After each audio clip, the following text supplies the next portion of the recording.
Welcome to the Neophyte in the Woods podcast with Andrew McDowell.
Hi folks, and welcome to another episode of Neophyte in the Woods.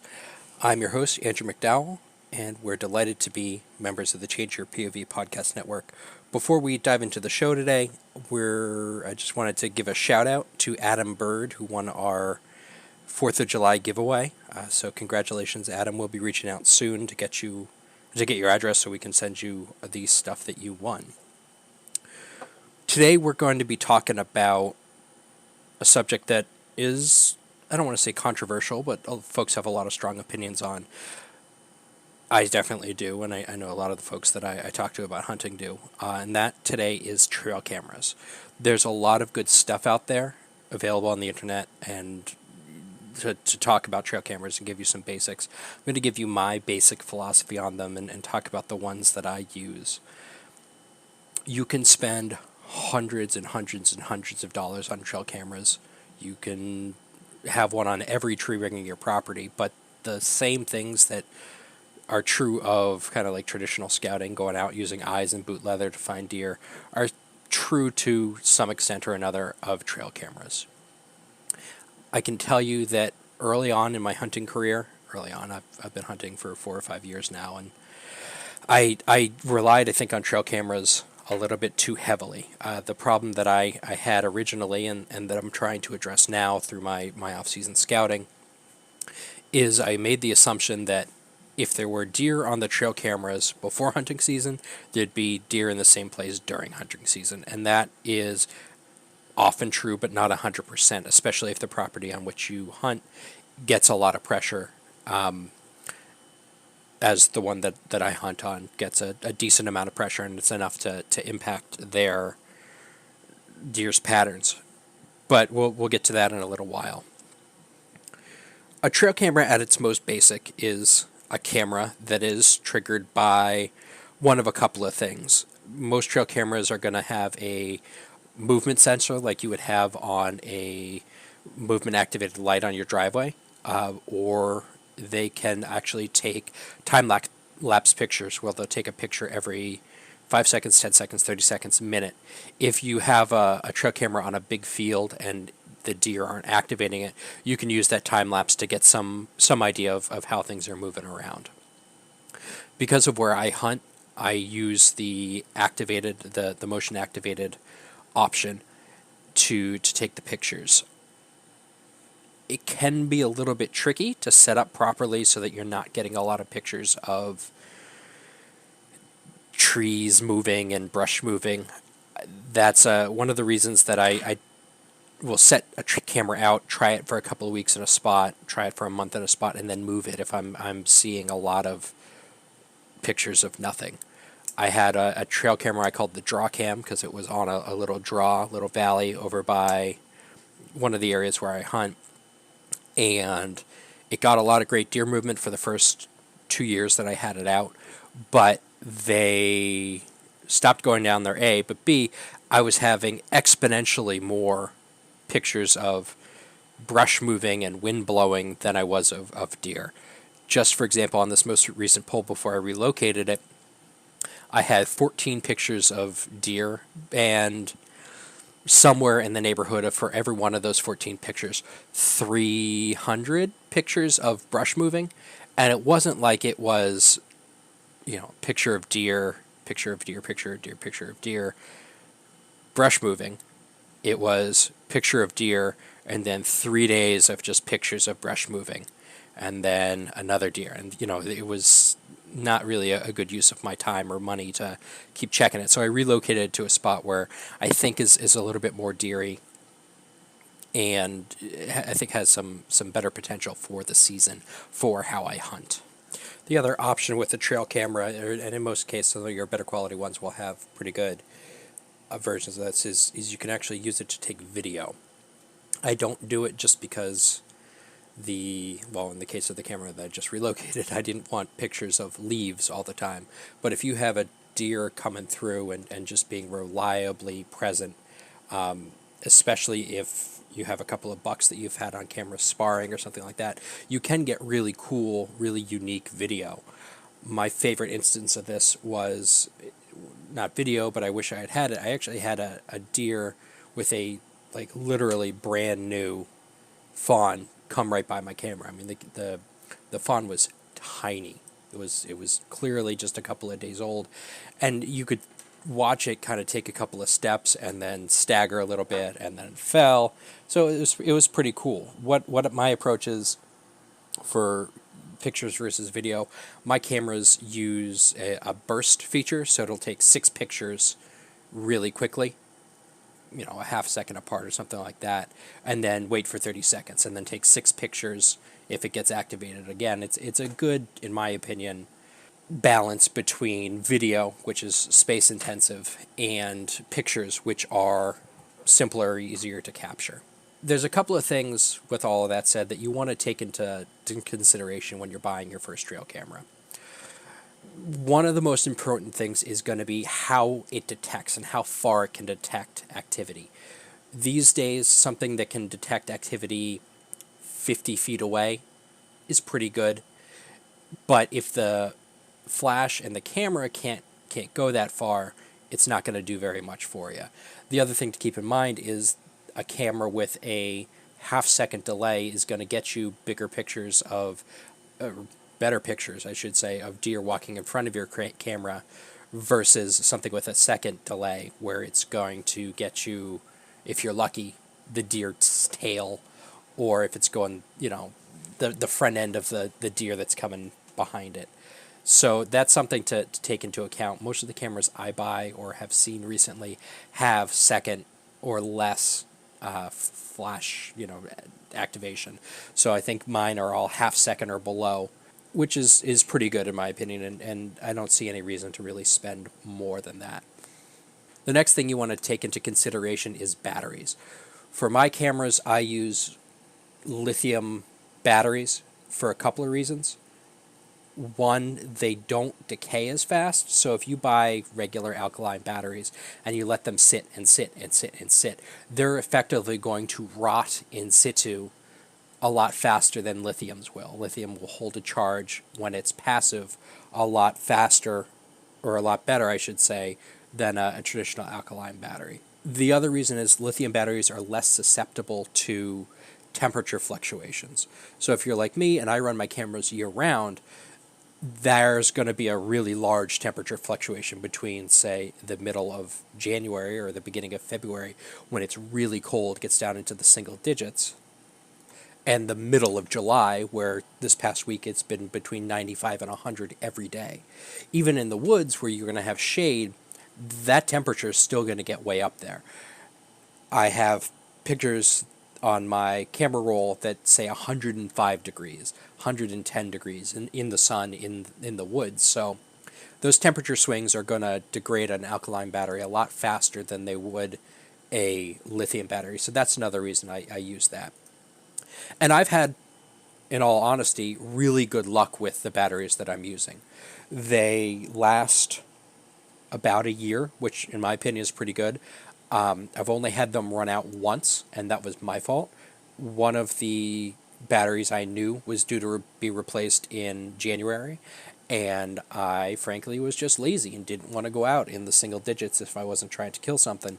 So I just let it go until the beginning of middle of June, when I went out and discovered that my batteries ran out on February 28th. I know this because that's the last picture that I had on that camera. So somewhere right around there that the batteries finally died.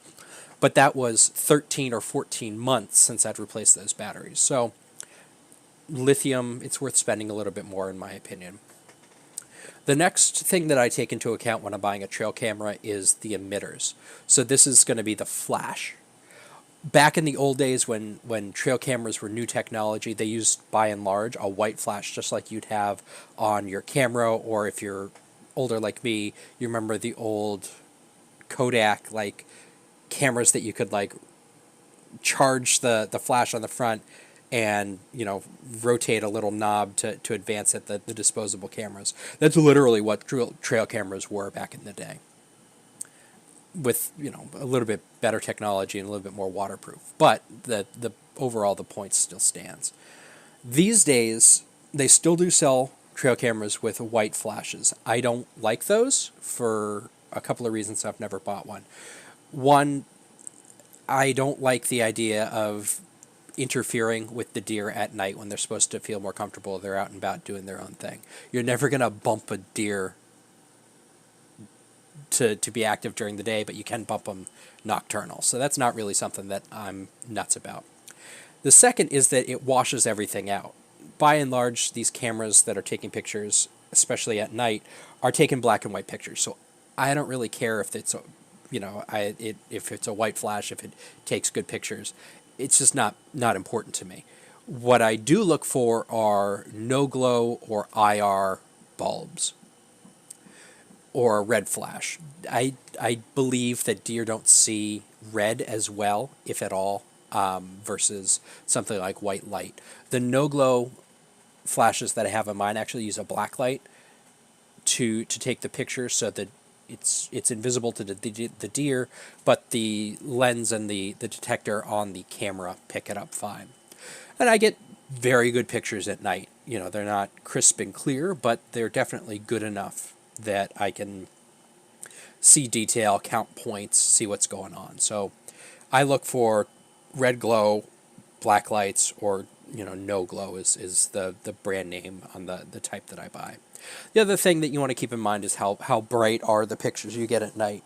I like the one I use, and I'll talk about that brand at the end of this, but it takes pretty good pictures, up close, and then anything past about 25 or 30 feet, it starts to get a little darker, and then by the end of the detecting range, 50 feet and beyond, it gets pretty dark. You can still get some idea of what's going on.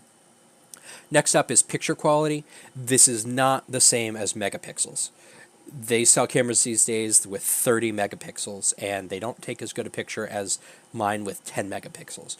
The reason for that, higher megapixel rating is going to give you more detail theoretically on the actual thing that captures the image. However, if they spend all the money on that and skimp on the glass or the lens that actually is between the camera, the actual part that captures the image, and the deer, you're not going to get as good a picture, and it's not going to be as good quality of a camera. It's sort of like buying a piece of optics, right? It's only as good as the lensing.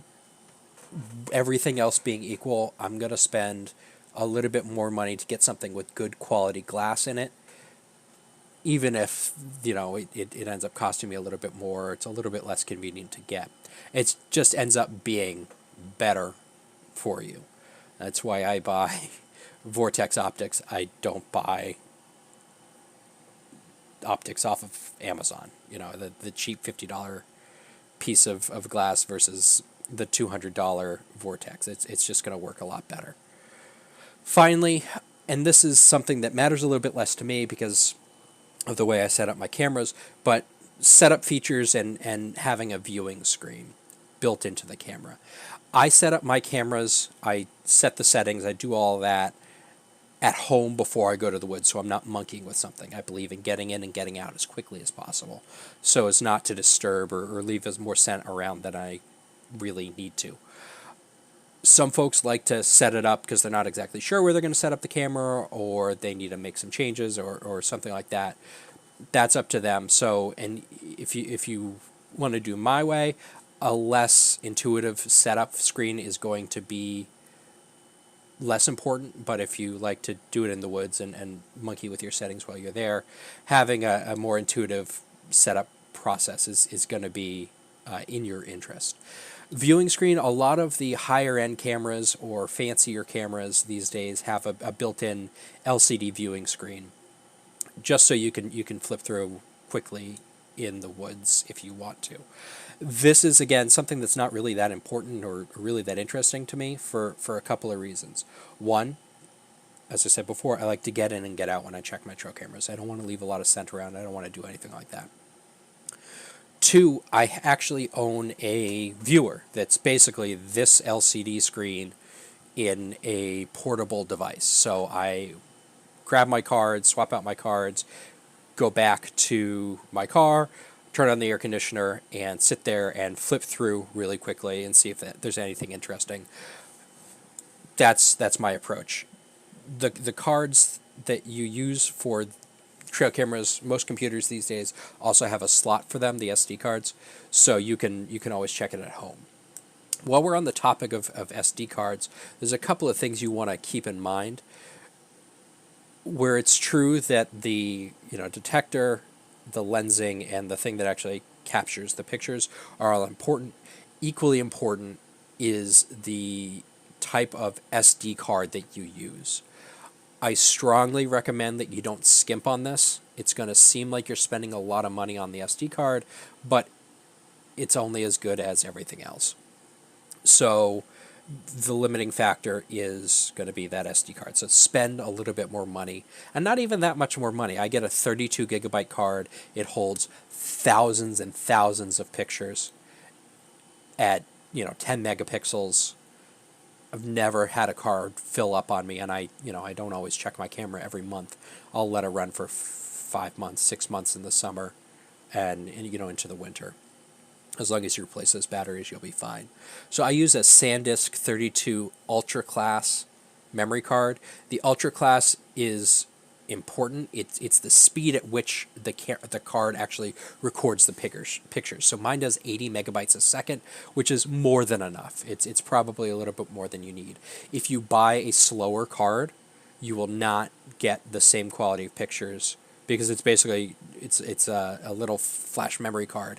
So if you buy something that's a regular speed or a lower speed, something like 20 megs a second, you might not be able, the card might not be able to write fast enough to capture the 5 or 6 pictures that it takes in a row. Or if you're doing video, you're going to get judder and blur if you don't have a higher quality card.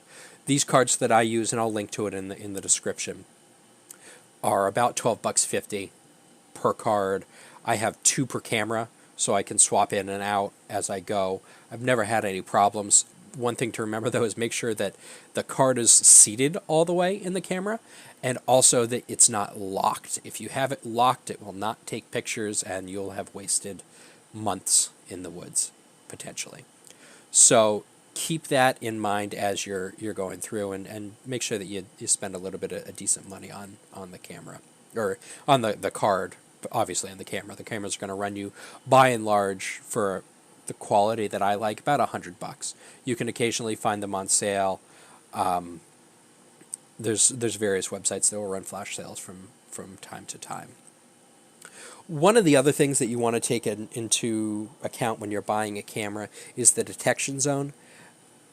Basically, this is, if you think about it, like when you're looking out and just kind of sitting there watching the world go by, you have about 172 degrees of vision. It's not a perfect 180, which would be your shoulders. Trail cameras kind of have the same thing. Just for example, like a Bushnell, it's called like Aggressor Red. This is not one that I own, but I did some research on it when I was shopping. They have a field of view of something like 35 inches, right? So that's, if you put your arms out in front of you, parallel Yeah, not quite parallel. Kind of like a nice big V, like if you're calculating field of fire. That's going to be about 35 inches or so. The detection angle is actually wider than that, and that's a good thing because it will actually detect something coming across your camera before it's in the field of view, so it will start snapping pictures or start priming itself to take the pictures, hopefully right when the deer or the turkey or the person messing up your stand walks through. So that's something else to keep in mind when you're searching for a camera. We talked about batteries kind of as a consideration. One thing that I have experimented with and have a pretty strong opinion on is rechargeable batteries. I've tried to use them in my camera. They just don't work. For whatever reason, they just don't hold a charge the same way. And even though you can reuse them and it saves you money and it's probably in the long run better for the environment, to me, the return on the investment there just isn't there. In my experience, these cameras need a lot more juice at night to take these pictures because they're not just taking a picture, they're powering the IR emitters or the black lights or the no-glow lights. And that takes more juice, so you're going to run through your battery a lot quicker. So I just use regular, plain old, bad for the environment lithium batteries that I replace and throw away periodically, or from time to time. I won't throw them out, I'll just put them in my remotes at home and kind of have a stockpile that way. The new hotness these days in trail cameras are cellular trail cameras. I haven't personally played with one of these. My buddy Kay uses one, he has it in the woods, and he gets a text on his phone whenever the camera activates. That's pretty cool. There's some added costs there. They tend to be a little bit more expensive, $250 and up unless you get one on sale, plus a data plan, plus the data that it costs me to have the picture texted to my phone. It seems like it's something cool that I'd like to try, but just financially, I don't think it's in the cards for me right now. I have two cameras. I'm planning on buying a third. I don't think it's going to be a cellular camera unless I win Powerball. Somebody wants to send me a free camera to try out, something like that. I'm gonna wait a little while. I do have to say that I've been pretty impressed with this camera he has because he's had it in the woods since September and he hasn't had to replace the batteries. It doesn't take as many pictures as mine does because it's higher up in the trees and is therefore less susceptible to things blowing around. But the quality of the pictures during the day is pretty good. At night, it's a little bit blurry, but it's a lower end camera. One of the other things that I need to take into account when I'm talking about trail cameras and I'm thinking about trail cameras is what I'm going to do with the pictures. For a while, I uploaded them to my Google Drive and I sat there and I just kind of admired them for what they were, tried to figure out temperature on the day, weather on the day, and it became, frankly, a chore. I like to look at the pictures. I want to have fun while I'm doing it. I want to be excited. It's cool when you see a deer or you see a fisher cat or you see a coyote or you see a turkey in full strut, like all that cool stuff. That's what you want to look forward to. You don't want to have to dread, and frankly, I was dreading it. Like, okay, I have 1,000 pictures to go through. There's probably 300 with deer on them. And now I have to cross-reference the weather and all of that. I was listening to Mark Kenyon's show, Wired to Hunt, and they had this guy named John on, who was a listener of the show, and he's a database nerd and a tech nerd like me, and he created this website called Deer Lab. And basically what it does is, for a monthly fee, you upload your pictures to it, and it cross-references them with the weather. I drop a pin where my cameras are based on GPS coordinates or eyeballing it, and it takes the weather, the wind, everything that could impact why the deer was there. It crunches those numbers and gives you a profile of the deer. What moon it prefers to travel on, what wind it prefers to travel on, what the temperature was, all of that. And it builds a profile and it lets you be a little bit more scientific about when you go out, when you hunt that stand, when you chase that deer. So that's really cool. It's relatively inexpensive. I think I spend $10 a month on it, and because it takes all the hard work out of it for me, I'm more than happy to spend that $10 a month on that service. So John, thank you for saving a lot of time for me and making me, I want to say, a more efficient hunter, but the amount of time I spend in the woods to the amount of deer I bring home would make that a lie. So I've talked about trail cameras this whole time, but I haven't talked to you about the ones that I use. I have tried a whole bunch of different ones. Cabela's return policy has not been wild about my approach to this, so I've tried Bushnell's, I've tried Blaze Video, I've tried Wild Game Innovations. I've tried a lot of different trail cameras to find the ones I like. I'm a big fan, and these are the ones that I have right now, of the StealthCam G42NGs. They are moderately inexpensive, but good quality. Comes with useful presets, 4 resolution presets, 10 megapixels, 8 megapixels, 4 megapixels, 2 megapixels. It can take 180-second videos with audio, has a time lapse, burst mode, all sorts of stuff. And it checks all the boxes for me. It's efficient, it's inexpensive, it takes burst pictures. If I want to set it to take video, it'll take videos. It has about 100-foot maximum range. I've had more success with it 50 feet and below versus 100 feet. It has 42 infrared, hence the no-glow emitters, so it doesn't spook deer. It takes a good quality picture. I'll post some of them in the description to this so you can see them. I think it's overall a great quality camera, and it's certainly has made some brand loyalty to me. Their newer cameras are incorporating the same features. I'm planning on giving them a shot. If I win a whole bunch of money, I'm going to try Exodus trail cams. They seem to take really good pictures. They have a great warranty. One of the things that has drawn me to Exodus is that they have a kind of a no bullshit warranty that covers a lot of things. If it breaks, they'll give you a deal on replacing it. And let's be honest, these things are going to break eventually because they're out in the woods. They're getting rained on. They're getting snowed on. Trees are falling. Branches are falling. If you're in bear country, bears are attacking them. You see all sorts of stuff like that. But the other thing I really like about Exodus's warranty is that if it gets stolen, they'll give you a discount code to replace it. It's kind of one of those no BS warranties that are really popular and really appreciated in the outdoor community because we do depend on our gear so much. So take that into account when you're shopping around. This is a great time of year. I'm recording this on the 4th of July. This is a great time of the year to get out and set up some trail cameras and really think about your scouting as we head into the fall seasons. I should say that this shouldn't replace boots on the ground scouting. I know I said that at the beginning. This is a tool in your toolbox to help you hunt smarter.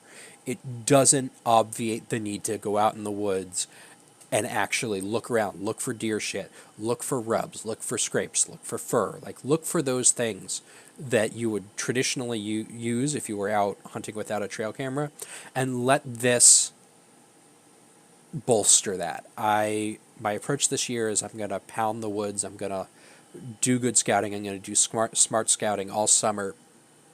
And I'm going to use this to, if, as I predict, there are deer coming through these areas, I'm going to use it to help pinpoint the time of day that they're coming through and the wind conditions that they're walking by.